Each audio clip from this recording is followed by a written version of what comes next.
Dear students, in this section we are going to discuss different cases of laws of motion with friction, and for this purpose we are going to take few selected illustrations, and through coming illustration we will learn this application. So let us move to illustration number 1. In this illustration it is given a block of mass capital M equal to 10 kg is placed on inclined plane, inclined at angle 37 degree with the horizontal. आप यहाँ पे देख सकते हो ये incline plane है जो 37 degree with the horizontal inclined है, और यहाँ पे मैंने capital M equal to 10 kg block place किया हुआ है. If coefficient of the friction between the block and incline is mu equal to 0.5, यहाँ पे coefficient of friction between the block और इंक्लाइन प्लेन 0.5 है. आप यहाँ पे देख सकते हो म्यू की हमें सिंगल वैल्यू गिवन है. तो जब कभी भी हमें म्यू की सिंगल वैल्यू गिवन हो तो coefficient of the kinetic friction, coefficient of the static friction, दोनों की वैल्यू हम लोग सेम यूज करते हैं, और यहाँ पे हम यूज करेंगे 0.5. In the first part of the question we need to calculate acceleration of the block when it is released. पहले हेल्ड करके रखा होगा, अब रिलीज कर दिया तो एक्सेलरेशन कैलकुलेट करना है. In second part, now a force 75 Newton is applied on the block as shown. इस ब्लॉक के 75 न्यूटन फोर्स लगा दिया. Find out the acceleration of the block if block is initially at rest. In the third part, it is given if in case second, how much force should be added to 75 Newton force so that block start moving up the incline. Okay. And the fourth part, we need to calculate, it is given in the reference of case second. Case second के reference से हमें यहाँ पे case 4 को analyse करना है. हमें यहाँ पे गिवन है कि what is the maximum and minimum force by which 75 Newton force should be replaced so that block does not move. Second part में हमें गिवन था कि अगर हम लोग 75 न्यूटन फोर्स यहाँ पे अप्लाई कर रहे हैं, और ये गिवन नहीं है डायग्राम में, ये अप द इंक्लाइंड है. ओके तो यहाँ पे हमें एक्सेलरेशन कैलकुलेट करना था. अब फोर्थ पार्ट में अगर हम लोग 75 न्यूटन के फोर्स को रिप्लेस कर दें तो हमें मिनिमम और maximum value of the force calculate करनी है जिसमें ये ब्लॉक मूव ना करे. तो ये 4 पार्ट हमें एनालाइज करने, कैलकुलेट करने. तो सबसे पहले हम लोग चलते हैं फर्स्ट पार्ट में. फर्स्ट पार्ट में कोई भी फोर्स लगा नहीं हुआ है, और हमें यहाँ पे मालूम करना है acceleration of the block when it is released. Incline plane में रखा हुआ है, वो भी इंक्लाइन प्लेन है रफ. तो हमें सबसे पहले एनालाइज करना पड़ेगा कि इस ब्लॉक की टेंडेंसी स्लाइडिंग है या नहीं, और इस चीज़ को हम लोग एनालाइज करेंगे एंगल ऑफ रिपोज से. And we know angle of repose phi equal to 10 inverse mu S, ये हमारे पास एंगल ऑफ रिपोज होता है. अब हमें यहाँ पे इंक्लाइन प्लेन का इंक्लिनेशन दिया हुआ है 37 डिग्री. हम लोग यहाँ पे देख लें कि अगर हमारे पास एंगल ऑफ रिपोज 37 डिग्री होता तो उसके लिए required static coefficient of friction force की वैल्यू कितनी होती, राइट. तो हम लोग यहाँ पे mu S equal to 10 phi लिख सकते हैं, और अगर हम लोग फाई की वैल्यू 37 डिग्री देखें तो देखते हैं what is the required value of mu S for this block remain stationery. तो यहाँ हम लोग कैलकुलेट कर लेंगे इस तरह से. ये वैल्यू आएगी 3/4 0.75, लेकिन हमें यहाँ पे म्यू की वैल्यू कितनी गिवन है 0.5, रिक्वायर्ड कितनी है 0.75.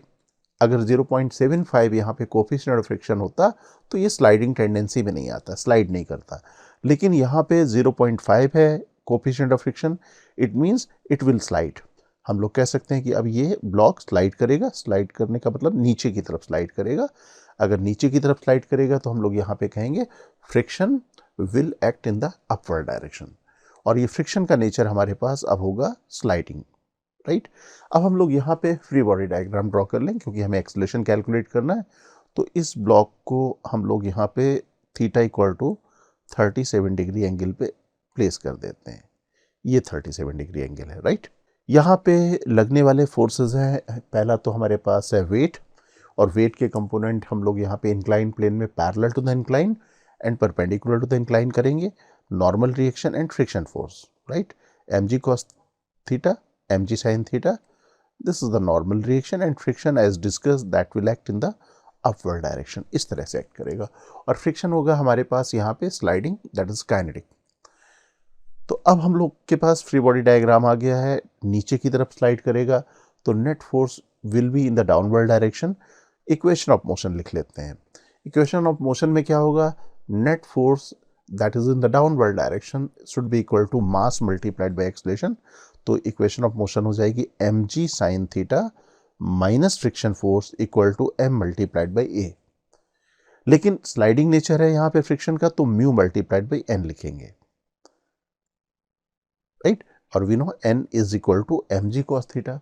अब ये वैल्यू रख देते हैं। यहाँ पे हमारे पास टर्म कैपिटल M कैंसिल हो जाएगा, ये कैंसिल हो गया।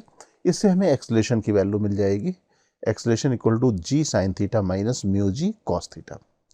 अब हमें g की वैल्यू 10 यूज करनी है और थीटा गिवन है हमारे पास 37 डिग्री। म्यू की वैल्यू इज आल्सो गिवन 0.5। अब वैल्यू सब्स्टिट्यूट कर लें, अगर हम लोग कैलकुलेट करेंगे इसे तो हमें एक्सेलरेशन की वैल्यू आएगी, राइट। यहाँ पे साइन 37 की वैल्यू हम लोगों को मालूम है 3/5 और कॉस 37 4/5। ओके, ये कैंसिल होके 2 हो गया यहाँ पे।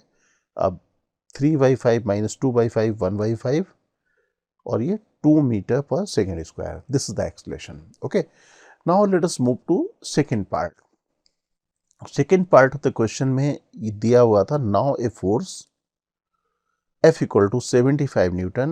This 75 Newton is applied on the block in the upward direction. Find out the acceleration of the block if block initially at rest. अगर हम 75 न्यूटन फोर्स लगा दें तो हमें यहाँ पे मालूम करना है इसका एक्सेलरेशन कितना होगा। ओके, अब हमें सबसे पहले इस केस में, क्योंकि हमने एक्सटर्नल फोर्स लगाया हुआ है, अगर एक्सटर्नल फोर्स की वैल्यू 75 न्यूटन है तो हमें ये मालूम करना पड़ेगा what is the driving force. Okay, अब यहाँ पे ड्राइविंग फोर्स देखें। ड्राइविंग फोर्स का मतलब होता है forces, external forces acting parallel to the moving surface.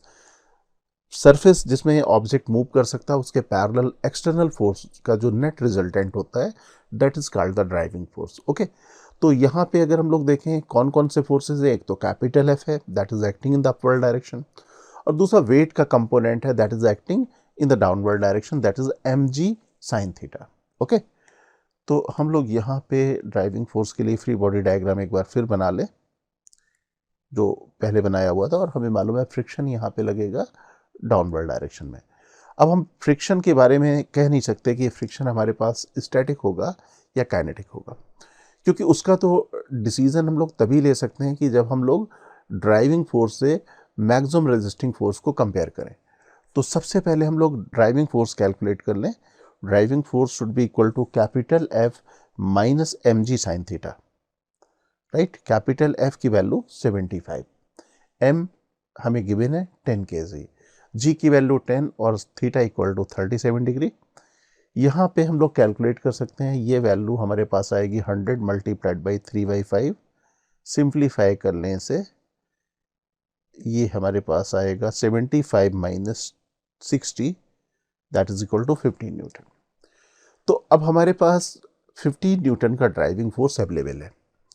अब हमारे पास सेकंड यहाँ पे प्रोसेस में आएगा calculation of the maximum friction force, जिसको हम लोग कहते हैं लिमिटिंग फ्रिक्शन फोर्स, और उसको हम लोग कहेंगे maximum resistance offered by surface on the block. तो अब हम लोग कैलकुलेट कर लें maximum resistive force that oppose the relative motion, right. In fact यहाँ पे ऊपर जाने की तरफ नेट फोर्स है तो फ्रिक्शन की डायरेक्शन हमारे पास डाउनवर्ड होगी, स्मॉल है। अब कैलकुलेट कर लें ये वैल्यू को, maximum resistive force that is equal to mu multiplied by N, right. हमारे पास ये वैल्यू आएगी mu S multiplied by mg cos theta, N की value mu S 0.5, 10 multiplied by 10 cos 37 4/5। यहाँ पे कैलकुलेट कर लें, फाइनली कैलकुलेशन हमारे पास आ जाएगा ये 40 न्यूटन। इसका मतलब हमारे पास मैक्सिमम रेजिस्टिव फोर्स है 40 न्यूटन, ड्राइविंग फोर्स हमारे पास है यहाँ पे 15 न्यूटन। तो हम लोग देख सकते हैं driving force is less than the maximum resisting force. और ऐसी कंडीशन में क्या होता है कि अगर जहाँ पे driving force less than resisting force हो तो ब्लॉक मूव नहीं करता, और फ्रिक्शन का नेचर क्या हो जाता है, स्टैटिक हो जाता है। और जो हमारे पास डायरेक्शन बनाई हुई है ये डाउनवर्ड डायरेक्शन, वही डाउनवर्ड डायरेक्शन आएगी, क्योंकि ड्राइविंग फोर्स हमारे पास आ रहा था यहाँ ऊपर। और अगर हम लोग पूछें कि what is the magnitude of the friction force, तो हमें मालूम है कि स्टैटिक केस में फ्रिक्शन फोर्स सेल्फ एडजस्टिंग होता है। ड्राइविंग फोर्स हमारे पास अपवर्ड डायरेक्शन में 15 है, तो फ्रिक्शन फोर्स की वैल्यू भी 15 हो जाएगी, 15 न्यूटन हो जाएगी। और एक्सलेशन की value, because it is at rest, तो एक्सलेशन की वैल्यू 0 होगी। ओके, अब हम लोग सेकेंड पार्ट के बाद चलते हैं थर्ड पार्ट में। In third part it is given if in case second how much force should be added to 75 Newton force so that block starts move up the incline। हम लोग second case में देखा था जहां पे driving force आया था 15 Newton. हम लोग यहाँ पे कितना फोर्स और ऐड कर दें कि ये ब्लॉक ऊपर स्टार्ट कर दे मूव करना, दैट इज इम्पीडिंग केस आ जाए, जस्ट मोशन टेंडेंसी में आ जाए अपवर्ड डायरेक्शन में। ओके, तो अब हम लोग चलते हैं इस पार्ट को एनालाइज करने के लिए डायग्राम और फ्री बॉडी डायग्राम सेम यहाँ पे यूज करेंगे। ओके, अब यहाँ पे हमें फोर्स चेंज करना है 75 प्लस, सपोज हम लोग कोई डेल्टा एफ लिख दें, और हमें सबसे पहले लीस्ट वैल्यू देखनी है। यहाँ पे least value of driving force हमारे पास कितनी होगी। आप देख सकते हो कि रेजिस्टिंग फोर्स हमारे पास था 40 न्यूटन, राइट, ये हमारे पास 40 न्यूटन था। और अगर हमें मोशन में इसे लाना है तो लीस्ट वैल्यू हमारे पास ड्राइविंग फोर्स की 40 न्यूटन होनी चाहिए। ओके, तो अब हम लोग इस फ्री बॉडी डायग्राम में एक काम करते हैं कि यहाँ पे हम लोग वैल्यू लिख लेते हैं 40 न्यूटन, जो मैक्सिमम रेजिस्टिंग फोर्स है। दैट मीन्स ये वाला फोर्स हमारे पास 40 न्यूटन है, और ये हमारे पास 60 है और ये 40 है। mg साइन थीटा की वैल्यू 60 और फ्रिक्शन फोर्स की मैक्सिमम वैल्यू हमारे पास 40 है।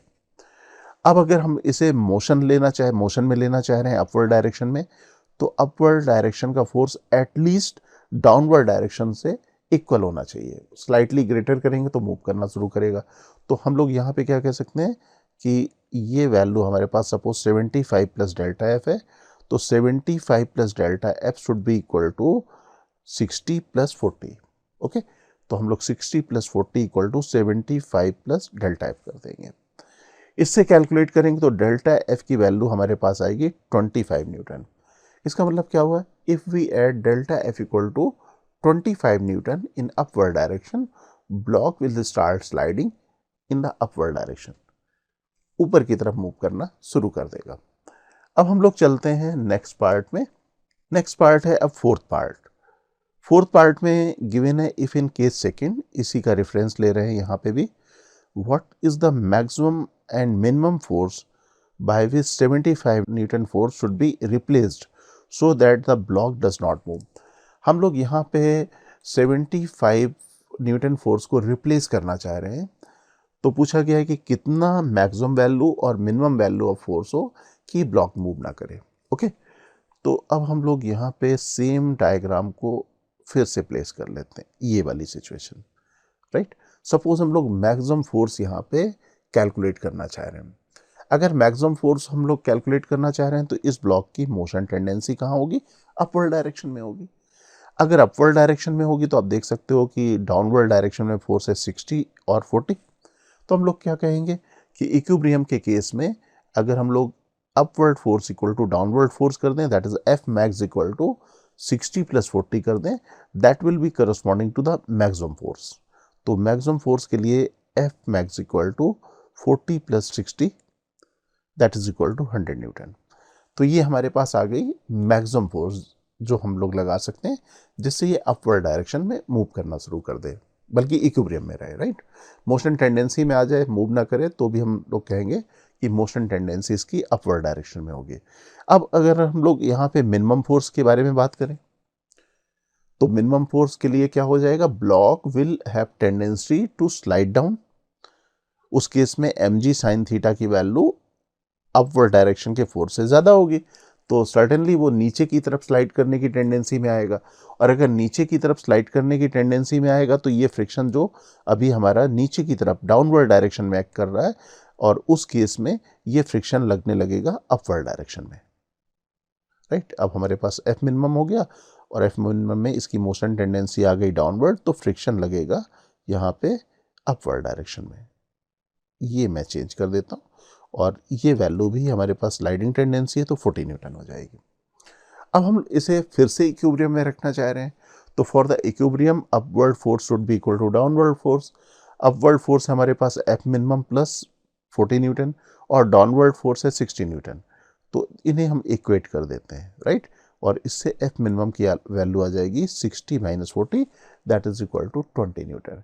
तो अब हम लोग क्या कह सकते हैं कि minimum value of the force to be applied is 20 newton and maximum value of the force that can be applied is 100 newton for which this block remain at rest. ये ब्लॉक हमेशा उस केस में equilibrium में रहेगा। तो force की range हो गई 20 न्यूटन से हमारे पास 100 न्यूटन तक। Okay dear aspirants, Cengage India has launched the new edition of our JEE Advanced Physics books. Please visit www.cengage.co.in to buy a copy. You can also buy the books from Amazon or Flipkart.